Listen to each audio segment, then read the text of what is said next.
It's really a pleasure to be here today, especially since some special people that you will hear about as part of my talk are in the audience today. I grew up looking at these old oil paintings hanging above the fireplace mantel in my grandparents' apartment in New York City. No one had told me anything about them. I was very young at the time, so as usual, I didn't ask any questions. I had no idea how important they would become to me over the next few years. The story began in 1992 when Bertold Levy, who is here today, gave me these copies of a handwritten Jewish family register. And he helped me read, because of course I didn't read any German, the names of my family members. He showed me the name Berlesheimer, a name I knew. He showed me the name Gundelfinger and the town of Michelbach. Didn't know anything about them. He showed me the name of Katz. I hadn't heard that name in relation to my family. And at the top of the page, he showed me the name of the village of Murigen. Again, no stories have been handed down. When my husband decided to study German, we went to Frankfurt. And this is just a map of Europe, just to give you the orientation. We went to Frankfurt, and I decided that it was very hot that summer, and I just tossed those papers in my suitcase, so I had them, and I said, why not? I'm going to go down and find the village of my ancestors. So I went to the area south of Frankfurt, the area of Stuttgart, which you all, I'm sure, are familiar with. But Murigen was not any of the tourist maps that I had. All I remembered was that Bertold had told me it was somewhere near Tübingen. So I drove from Frankfurt down to Stuttgart and down to the area of Tübingen. And there I went to the university bookstore. And I said, I'm looking for Murigen. Well, as you can tell by my accent, and it hasn't improved in all the years of research, I can't pronounce the name of that village. So I wrote it down, and still, blank. No one had any idea. And I thought, wow, this doesn't sound good. But what I did was I looked around the bookstore, and I found a topographical map. And there I found Murigen. And so the next day, with just a few wrong turns, I drove into the village of Murigen. And you can still see the castle on the hill where the Baron still lives. In the middle of the village, I saw a sign over this modern building that said Rathaus. And from tourist German, we all know that means village hall or town hall. So I went in there and I said, hi, I'm Berlesheimer. And the administrator, in her very halting English, said she was so pleased to meet me because my family had been so important in the village. She really didn't have any concrete information, but they had for sale the 1,200-year history anniversary book of the village of Murigen.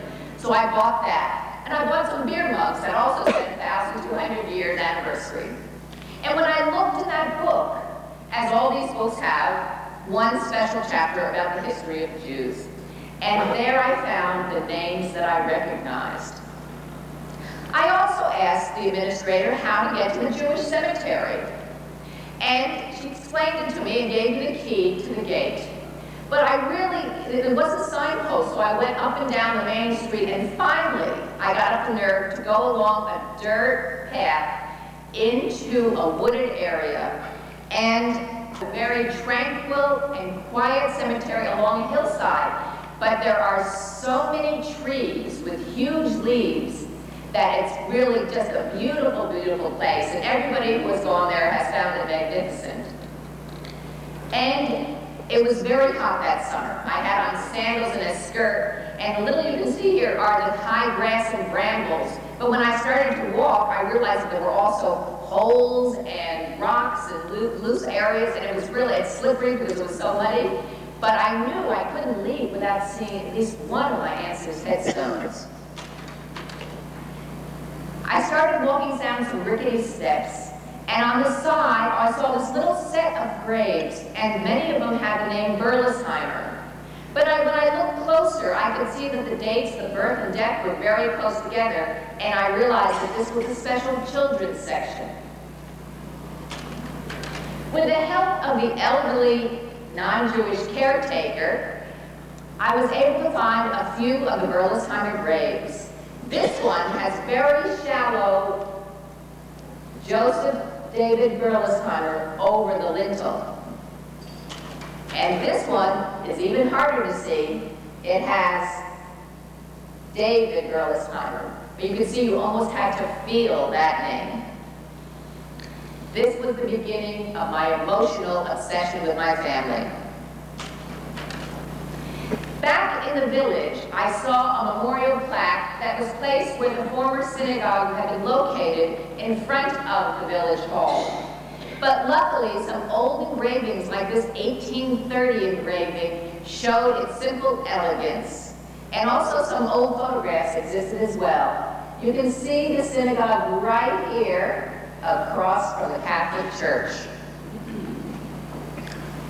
The Jewish Publication Society chose to use this view of Murrigan that the village actually was nice enough to let me use for the cover of the book, Portraits of Our Past, and also for one of their catalogs. So the village has become very famous.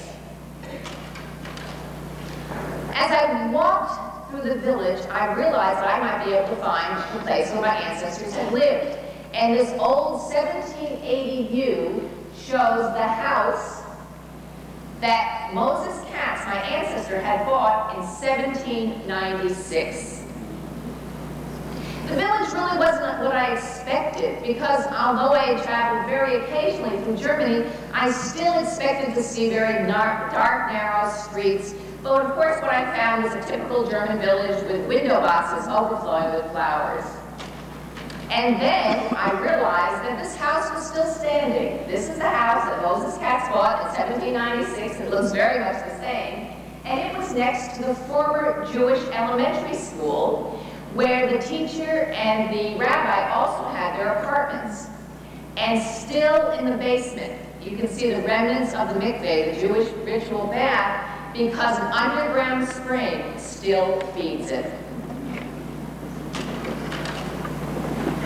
As I walked through the village, on some of the right doorposts, because the houses were scattered through the village, I could see the outline of the mezuzah on some of the right doorposts. So many vestiges of my past. I was hesitant to go forward. I really didn't know how to proceed. But my husband suggested that I contact the author of that local history and also just go and see what I could find in the archives. So what I did would be go to the archives, and I couldn't read the old German script, of course, but luckily the names Gundelfinger and Katz and Berlesheimer had distinct letters like the F and the H and the G, so I was able to locate their names in the archives. And then I met Hans-Peter Muller, the author, in the Murrigan archive, and he helped me to find very dusty, old, fragile, and sometimes bug-eaten documents in the local archive. It was 12 days of exhilarating discoveries, and I was exhausted. After that, I really put on blinders and tried to put myself back in the time before the 20th century. Our luggage was stuffed with documents like this one from 1796, and you can see Moses Katz's signature in Hebrew. And also I had Xeroxed so many books that I had found because I had also contacted archivists and historians, anybody who I thought might be able to help me. Most people had to end their research there because they brought the documents back to America and no one could read them. But what made my situation different was that my husband would talk to his elderly, non-Jewish German tax clients and talk about my research at his tax seminars, and Germans would come up and offer to translate for me. So what we would do would be sit and have a translation session, and I would audio tape what we were talking about. And then I would input that information into my computer. And while I was doing this, little by little, I was able to recognize more words in the old German script. These are the kind of documents that I found over the next 4 summers. But each year I would go back with long lists of citations and questions that I had. for the archivist, and then I would also go and do the research for the whole week.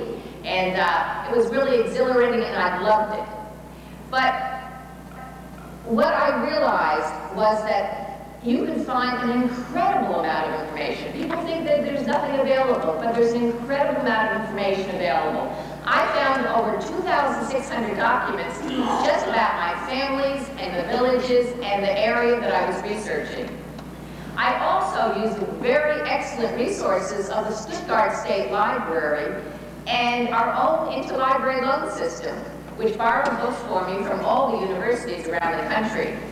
I found over 1,600 books and articles in German and English, and those are available on my website if anybody wants to download it or you want to get that information, and the information is on the flyers that I gave out to you. Most people think they can do all the research via the internet. You can't. You can get some basic background of when things are open and perhaps what's available, but you really have to go to the German archives. I also discovered a new family, and here you see Bertold as a young child with his sister, and again, as he is now in his 90s.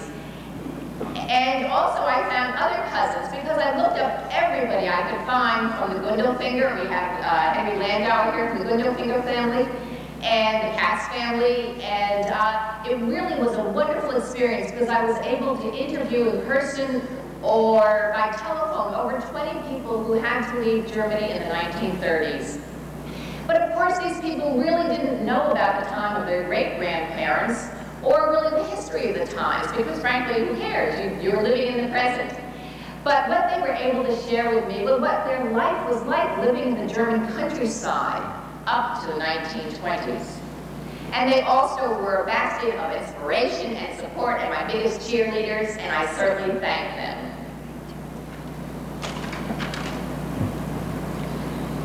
It turns out I really didn't know anything about the German Jews. So much of what we read is basically about the Middle Ages, and then we jump to the 20th century when the German Jews seem to arrive almost magically, quite well off and eager for assimilation in the cities. When you think about it, how much do you know about the life of the German Jews in the 18th and 19th century? It might get one line in a history book, and certainly very little is written about the Jews that lived in the German countryside. So I start my book only briefly by telling what's happened in the Middle Ages. As we well know, of course, the Catholic Church controlled all of the culture in society, and their very strict anti-Jewish doctrines controlled everything. And then, during the Black Plague, many of the Jews died, and those Jews that did not die were either massacred or were expelled from the cities.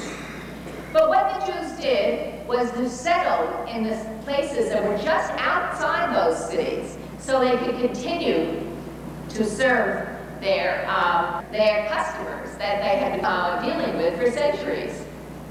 And of course we had Martin Luther, who tried to convert the Jews, and when they refused, wrote incredibly defamatory anti-Jewish pamphlets.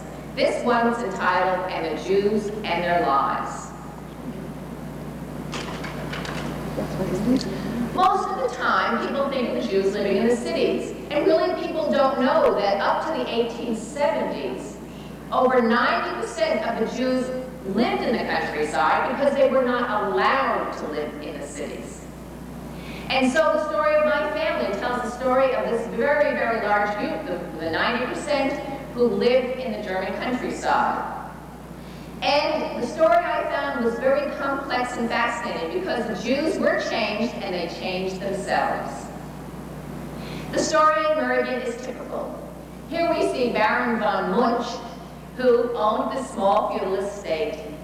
And as many of the small nobles, he decided that allowing Jews who lived in his feudal estate was an excellent way to increase the income of the estate. So he allowed the Jews who had a certain amount of assets to pay an admittance fee and an annual fee for the privilege to live and do business in this little village. Most of the Jews were peddlers. They peddled fabric, they peddled notions, they peddled feathers, they were cattle dealers like we see here. They were go-betweens called schmoozers. And at the lowest level, they basically bartered in old used goods and rags. It was a difficult life indeed. Here we see a family in 1819 from South Germany. And let me read to you how the Jewish leaders themselves describe the Jews during this time. The Jew goes around with a cow or is loaded down with a big heavy sack on his back. He always has the burden of caring for this animal or this sack in winter, in summer, during the day, and at night. Without consideration of the heat of the cold, the thunderstorms and rain from place to place, from house to house. His wandering is always a whole week, from Monday to Friday. In full awe of his religion, he does not stray from the prayers of his religion or from the ceremonial food laws while he is wandering. So it often happens that he comes exhausted and sweating or rigid from the cold to a Christian inn, and he scrapes together a meal of only potatoes and bread. This is his life. The next morning he rises up for another journey. The proceeds from this used goods trade are almost nothing, and caring for his family adds more worry to his already physically strained body.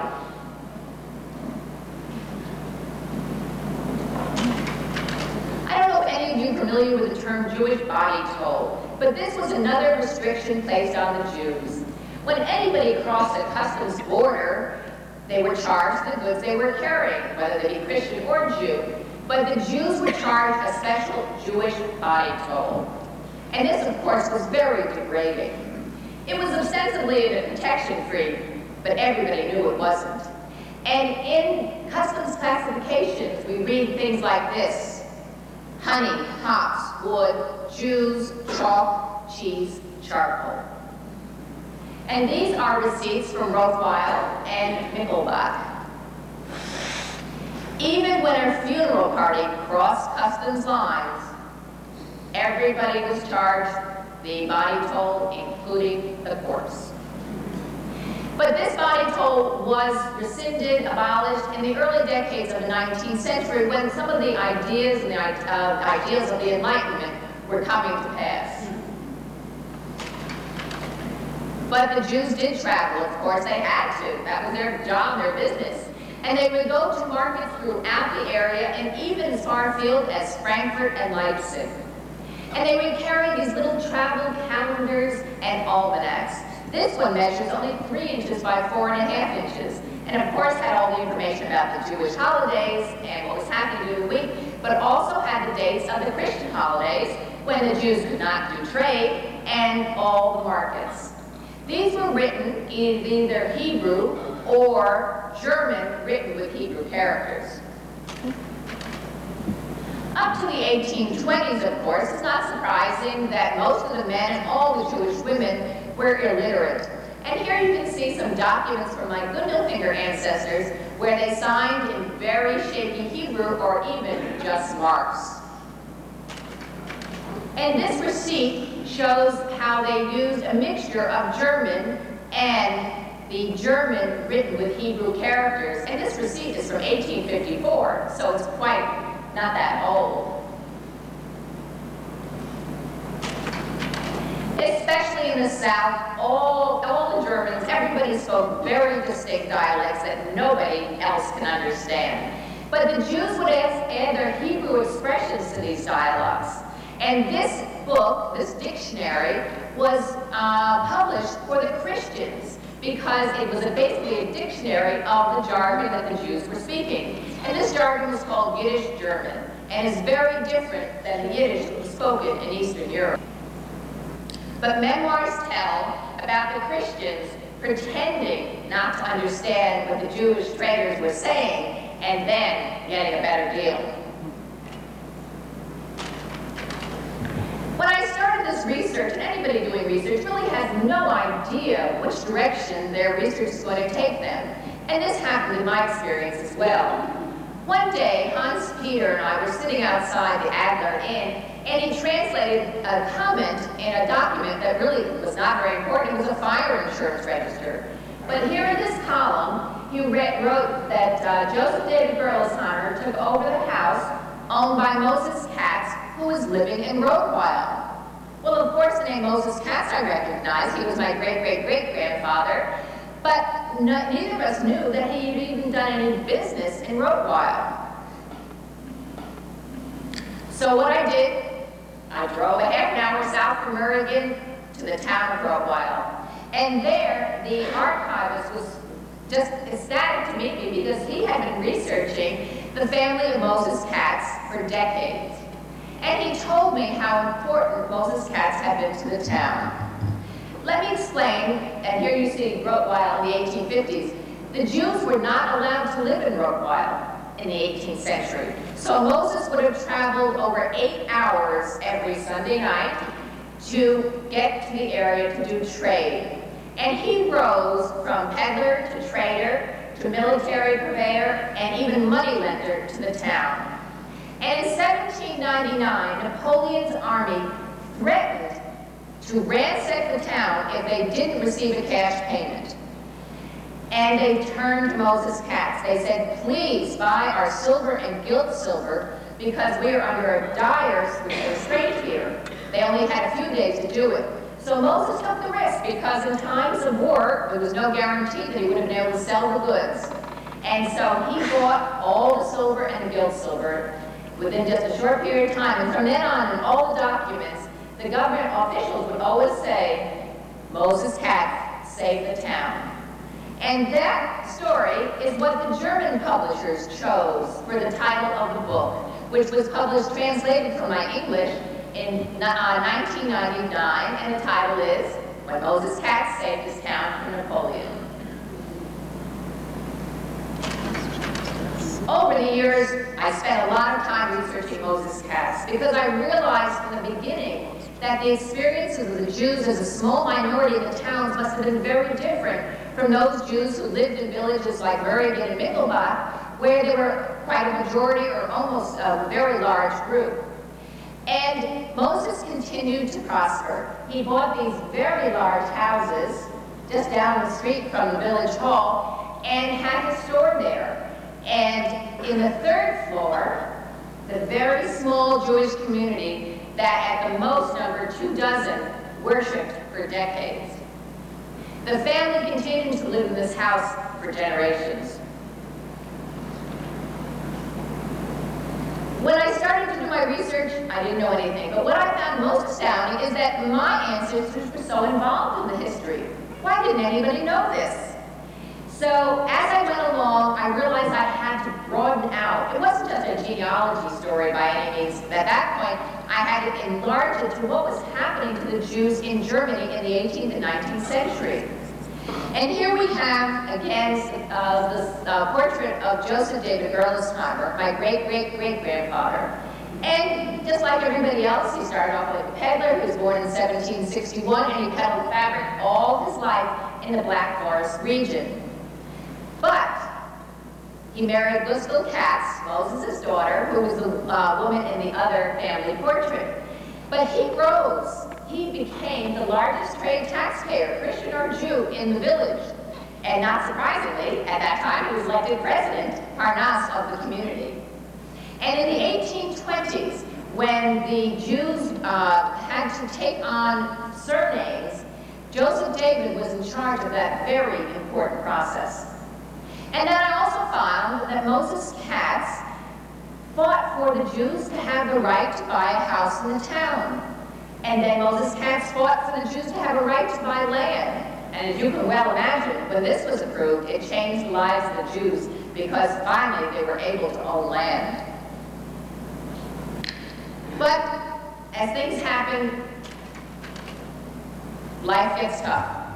When this was happening in the early parts of the 19th century, the Jews became more visible in trade. They became a more visible target. And at the same time, after the Napoleonic Wars, there was a terrible depression and famine from 1816 onwards.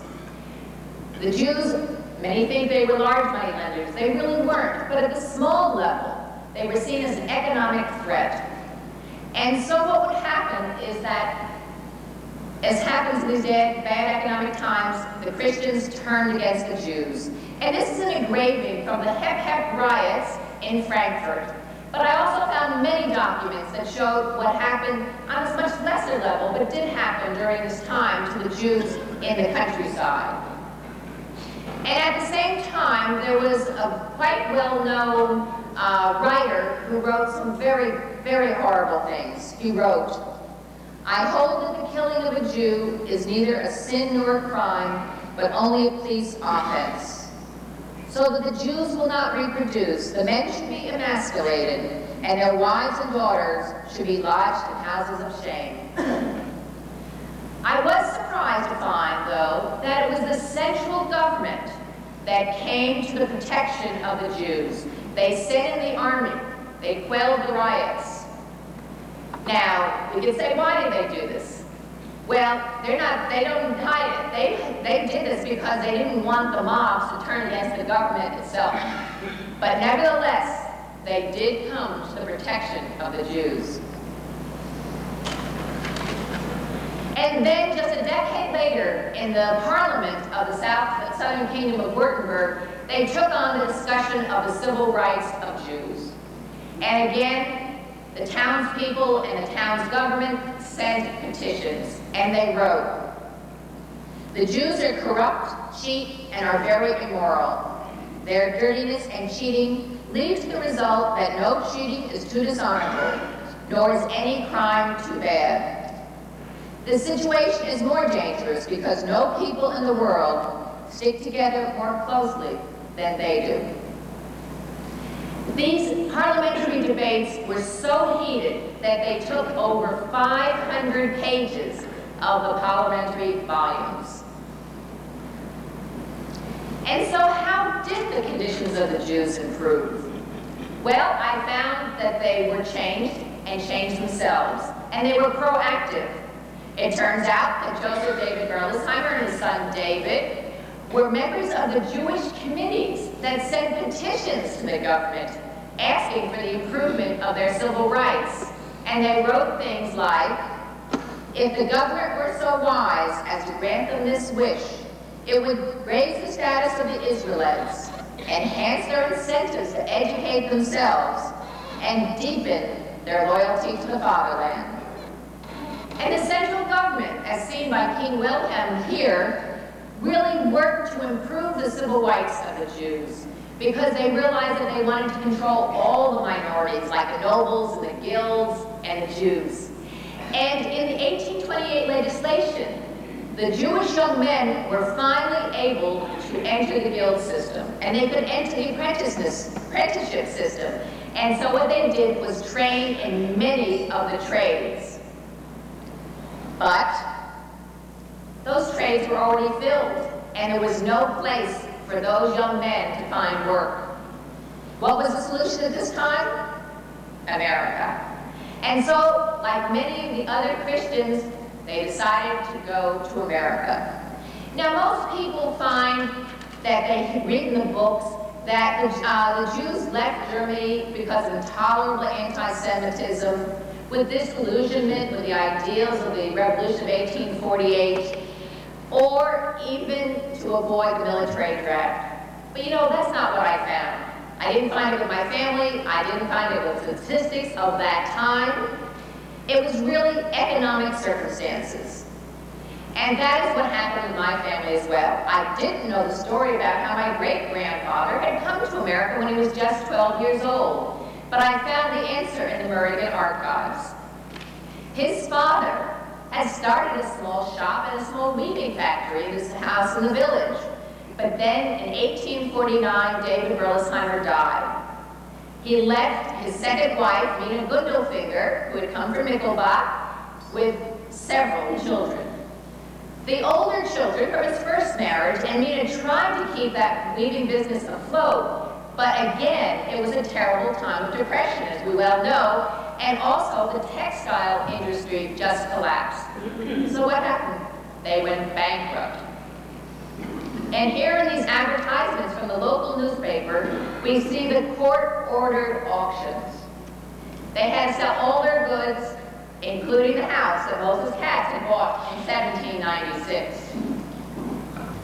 Luckily, several of Mina's children had already settled in America, so they were able to go and join them. Many of the immigrants carried these little prayer books. This one measures 3 inches by 1 3/4 inches, and the title page reads, "Prayers for the entire year, a small offering for the traveler who walks on the way and who crosses the seas to the country of America." Meyer Berlesheimer and his mother and his siblings arrived in New York on November 17, 1857. I thought it was important to follow the first generation in America. They, of course, were becoming peddlers like everybody else. But the German peddlers, like we see here, had an advantage over the Yankee peddlers and the peddlers from Eastern Europe and Russia, because they could speak German with the Germans who had just emigrated and had started farms. And so, usually we read about the Jews that settled on the East Coast into the cities. But as the migration went west and the German immigrants were the majority of this group, so did the Jewish immigrants as well. So my family settled in the small town of Davenport, Iowa, Ann Arbor, Michigan, and in the new city of Chicago that we see here. I was able to find information about my family through memoirs and letters, through the address books, and also through the R.G. Dunn credit rating reports that were done back then that listed anybody who was doing business at the time. Now, we usually hear that the German Jews just discarded their Jewish background when they came to America, but I didn't find that at all. What I found was that they actually replicated their lives in America. And they would start as peddlers and then join together with their brothers to start small shops. And this is the shop that was started by Bernhard Berlesheimer in Chicago on the near north side. Again, they do fabric, so this was a fabric and clothing store. Most of the Berlesheimers remained in Chicago, and they married other immigrants from small German Jewish communities. This is Caroline Berlesheimer, who married Bernhard Moos, who was from the town of Buchau in South Germany, and he opened a cigar business, which again didn't take much income to start. He actually was very interested in education and became one of the early directors of the Chicago Public Library and was responsible for building that very great library building. Sarah married an immigrant from Oregon, and he opened a very small notion shop. This is my great-grandfather, Meyer Berlesheimer, who after a few years in America changed his name to Richard. He first joined his brothers in the fabric shop and then joined his brother-in-law in the cigar business. And his wife, Fanny Weil, was born in America because her father and uncles had come from Bohemia in the 1840s, and they had decided to try and be farmers up in Michigan. Not a good idea. They said the savage beasts were just too much for them. So they started a tannery in Ann Arbor that became very successful, and they started the first Jewish community in Michigan in 1845. This is Fanny's grandfather. In 1850, he decided to immigrate from Bohemia to join his sons in Ann Arbor. And the family story is that he went to Prague and bought a Sefer Torah and carried it all the way in his arms to America. Well, everybody doesn't have the same story. And one of the Berlesheimers who immigrated took a different path. This is David Berlesheimer, and his father was a cantor and teacher. When he came to America, he changed his last name to Berlitz. He changed his first name to Maximilian Delphinius. He married a Christian. He brought his children up Christian. And after 8 years in America, in 1878, he opened the first Berlitz School of Languages in Rhode Island. If this had just been a genealogical study, I really would have ended at this time because I knew what my family had done, but I knew it was from the beginning, was a broader story about the German Jews in the countryside. And so the story returns to Germany. But the times were changing so fast, and the story of Moses Kantz's grandson really epitomizes that story. Meyer Rothschild, although his grandfather had gone bankrupt, was able to study medicine at the University of Tübingen and became a doctor in Rottweil. He became a leader of one of the many March associations that supported the ideals of the Revolution of 1848. And then in the 1850s, he became an editor and bought a local secular newspaper. And this is where the newspaper was housed. I think he was one of the first, if not the first, Jewish owner of a secular newspaper. And the family owned the newspaper until 1934. Petitions finally worked. Legislation that was happening throughout Europe finally worked. And the Jews by the 1860s were granted full emancipation and freedom of movement. So what did they do? Just what the Christians had been doing. They moved to the cities because there were no opportunities for them, either for education or economic opportunities in these little villages. And the story of Sigmund Gundelfinger that we see here is typical of that story. His father moved from a small village to Stuttgart. I really think for educational opportunities for his son because he was very bright. He studied mathematics at Heidelberg University and became a theoretical mathematician at an important technical school and wrote very esoteric formulas that, of course, I can't read in any language, but he was very, very bright. But I can't let you think that Meyer and Sigmund were the typical stories. They really weren't. Most of the Jews went to the apprenticeship program, but then with the opportunities growing, they went into retailing, banking, wholesaling, and small manufacturing. But one son would remain in the village. And in this experience, we have Berthold Berlesheimer staying in the village of Murigen. And he took over the family business, which was fabrics, and even enlarged the work clothes factory that was in this house that his grandfather, Joseph David, had bought in 1810. And not surprising, the spinsters would also stay in the village. And here we have Augusta Berlesheimer. I don't know if you'll recognize her right here. And she's standing right in front of her apartment because she had her own business. She had a fashion hat business.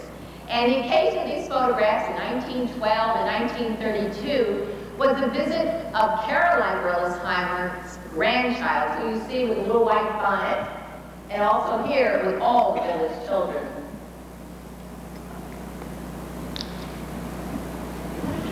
The emancipation, the Revolution of 1848, the establishment of the German state, the Jews were part of the culture.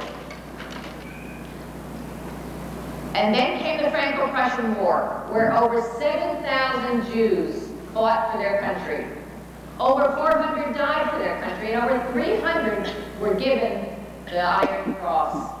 And typical of those times with a more open society, the Jews asked for and received permission to celebrate the High Holy Days on the battlefield.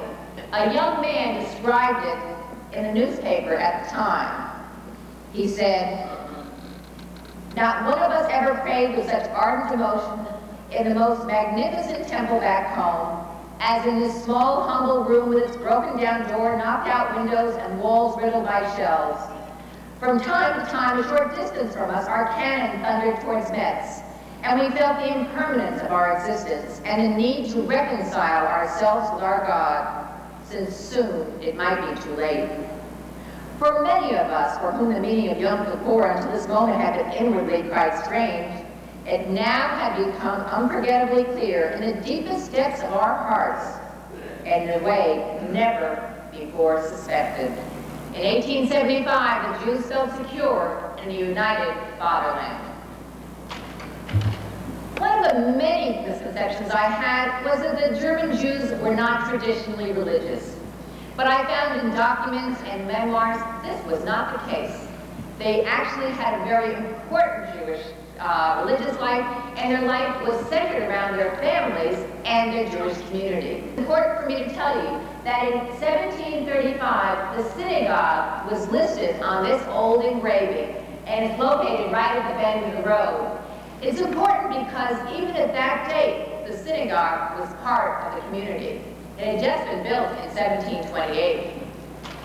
And then in 1807, the Jews of Murrigan decided that they needed a better synagogue, and they built this one. They borrowed most of the money to build the building from the barrack. The Jews numbered 350 and even rose to about 500 by the middle of the century, so they were able to support a larger, more elegant synagogue like this one.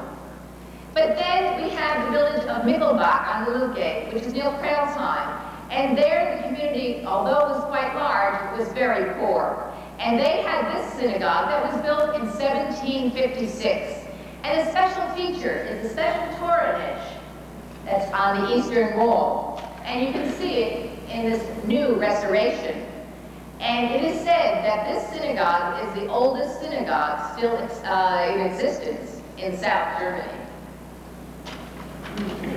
This picture was taken in the 1930s, and the inside they have found of the Michelbach synagogue had very numerous pastel, non-representational designs.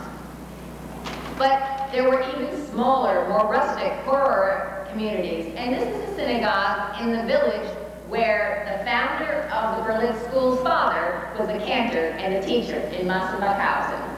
And the school as well as the synagogue were located in this building. Of course, the communities couldn't support a rabbi all on their own, so all the communities would join together, and we had those documents telling how much each community paid.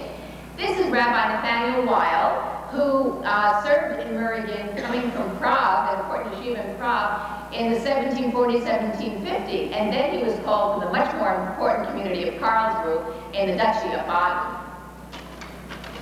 And this is Rabbi Raphael Rees, who was the rabbi when that new synagogue was being built. I was so surprised as I was mindlessly, because you can imagine going through hours and hours of these papers. All of a sudden I was going through and I found this document.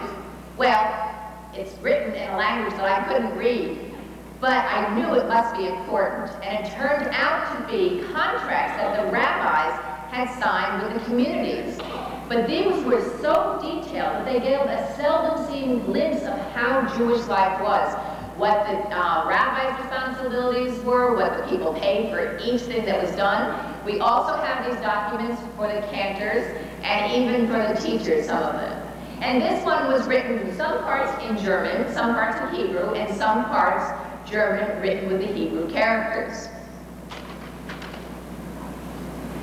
As part of this looking for the religiosity, the Michelbach Genisa, the sacred storage area, has recently been discovered in the attic of the synagogue. And there they found this very tiny peddler's prayer book.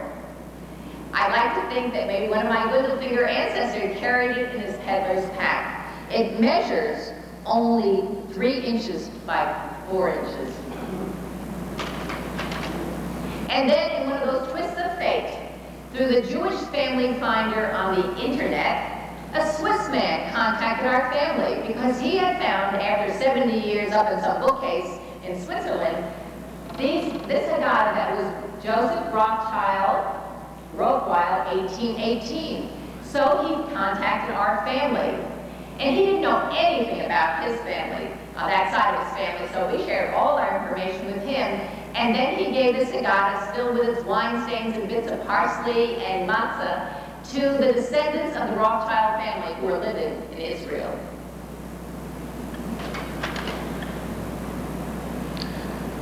I really didn't know about the customs of South Germany, and what I found was very different than what I had been reading in books and seeing in movies about other Jewish customs, and I want to share just a few of them with you today.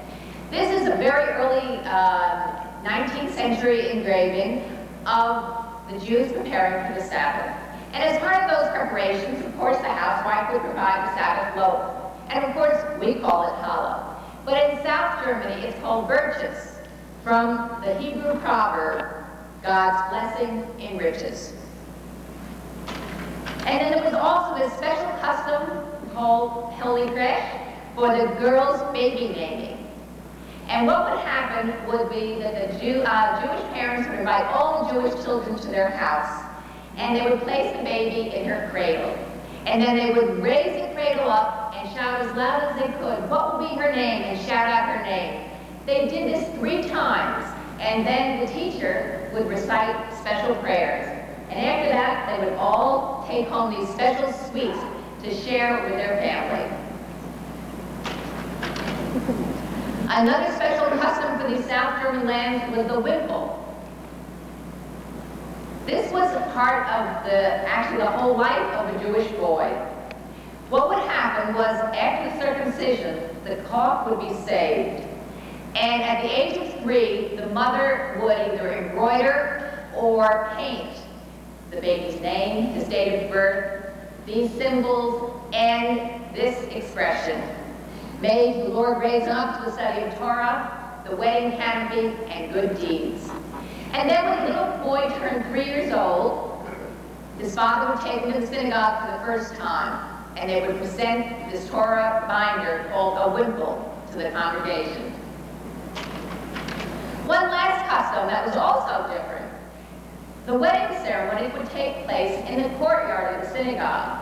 And these wedding friezes would be basically part of the wall. And after the ceremony, the groom would throw the glass against this wedding frieze.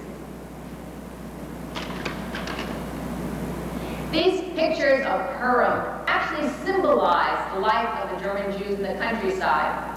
Of course, they're all dressed up in costumes for Purim, but as you can see, the costumes that they chose were those of South German peasants. The Schwabian folklore costume. And in so many memoirs and in conversations I've had, these people would say to me, we socialized, we played, we went to school with our Christian neighbors. We thought we were part of the countryside. This was our homeland. Throughout portions of our cast, I try to interweave my family story with the story of the rural Jews who lived in the countryside. It's an historical viewpoint, but also a very personal story. And I found that every reader takes it in a different way, and that really pleases me. Let me share with you how the portraits came to be in my grandfather's living room. In 1939, Berthold Röllesheimer Levy, great-grandson of Marx Röllesheimer, who had fled Germany in 1936, was desperate to find sponsors for his parents, Sigmund and Marie, and his uncle, Julius Röllesheimer. In the New York City telephone book, he found 2 names with not exact but similar spellings. He went to the first apartment to find a recent refugee who couldn't help him. Berthold had no choice but to try the other name. The doorman of the building announced a relative from Oregon. To his great surprise and relief, my grandfather warmly welcomed him. He introduced his wife Marie and explained that it was her birthday. Berthold replied softly that it was his mother's birthday that day, and her name was Marie. A special bond was forged, and my grandfather sponsored the immigration applications. Berthold's parents reached America safely. When Julius Röllesheimer fled Oregon in May 1941, he carried with him the portraits of his great-grandparents. He gave the portraits, the symbol of his family history, to my grandfather. Some Röllesheimers and many Gundelfingers were not so fortunate. They died in the Holocaust. I belong to the Jews who put down their roots in rural Germany. Before I began this journey, I didn't know them. Now I do, and I will never forget their story. The portraits remain a symbol of our past and our survival for future generations. Thank you.